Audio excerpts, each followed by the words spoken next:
Prime Minister James Marape has announced that his government will introduce a new domestic terrorism bill. During the November Parliament session, aimed at empowering law enforcement agencies to combat growing lawlessness, including tribal violence.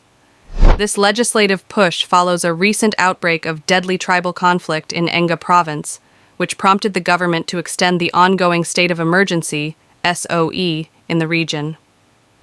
Marape stressed that the bill, now approved by cabinet, would give the police and defense forces wide-ranging powers to prevent and respond to violence, allowing for proactive policing and swift intervention.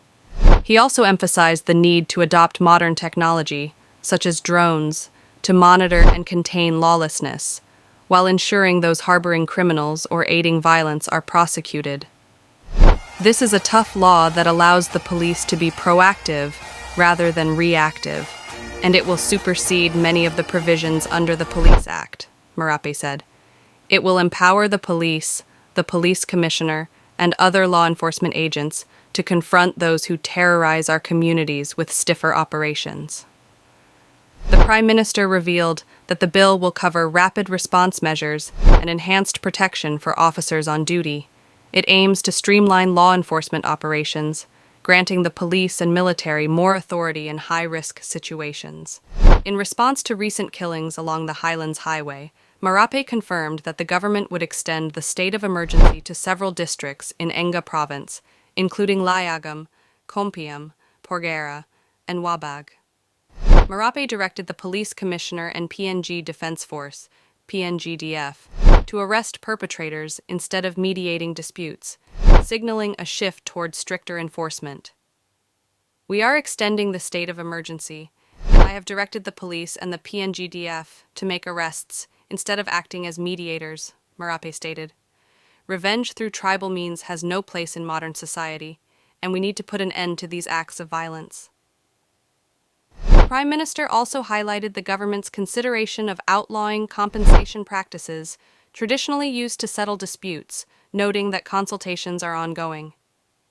He indicated that penalties for initiating tribal fights may be increased to life imprisonment to deter future conflicts. "If you cause a tribal fight, you will be held responsible. We are looking at increasing the maximum penalty, even life imprisonment, for those who initiate these fights. Small incidents escalate into massive socioeconomic problems, and we must hold the initiators accountable," Marape said. Despite these strong pronouncements, the government has faced criticism over its response to the violence in the Highlands region.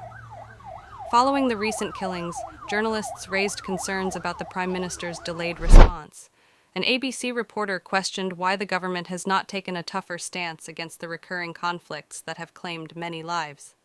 The Prime Minister's media office is expected to issue a formal statement addressing these concerns soon. Journalists have noted growing frustration over the government's failure to provide timely reactions to violent incidents, with many calling for stronger and more decisive action from the leadership. In addition to the domestic terrorism bill, Marape hinted that Parliament may be asked to pass a broader SOE mandate for provinces that continue to experience high levels of violence.